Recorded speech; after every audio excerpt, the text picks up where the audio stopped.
Alright, circle graphs. Circle graphs show a relationship between parts of the data and the whole. Alright, I'm going to show you very quickly how to come up with a circle graph and how to create one. They're easy to read once you see them, but making them can be a little challenging, not too bad though. Alright, so for instance, this table shows how Lily spent 8 hours of one day at summer camp with different activities. So she canoed for 3 hours, she did crafts for 1 hour, she ate for 2 hours, and hiked for 2 hours.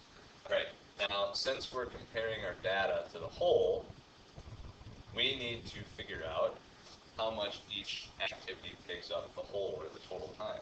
So the total amount of time spent here was 8 hours. So 8 hours total.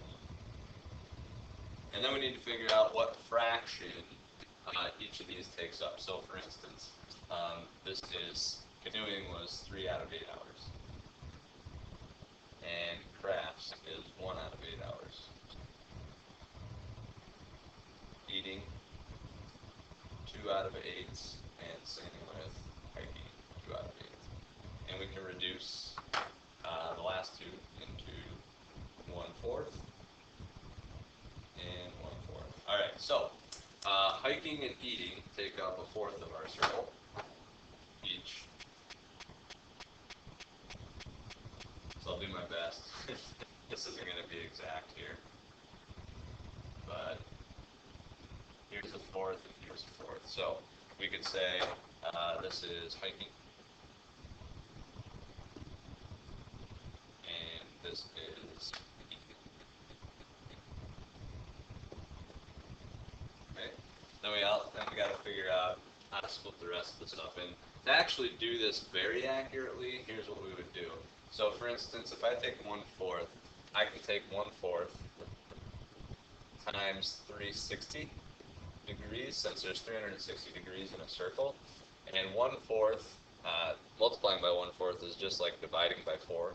So 360 divided by 4 is 90 degrees. That will tell you what your degree measure should be from the center.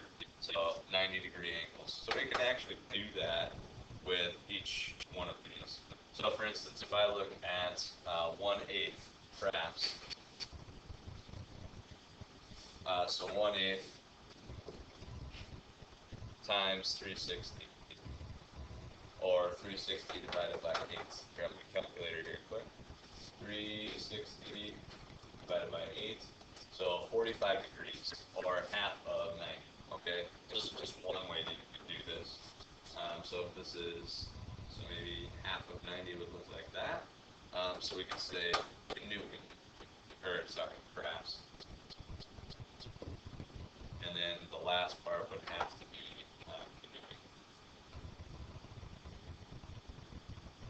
Just like that. So there you have your circle graph. If you wanted to be very accurate, you could get a protractor and use that and a ruler, which would be the best idea if you're ever making a circle graph.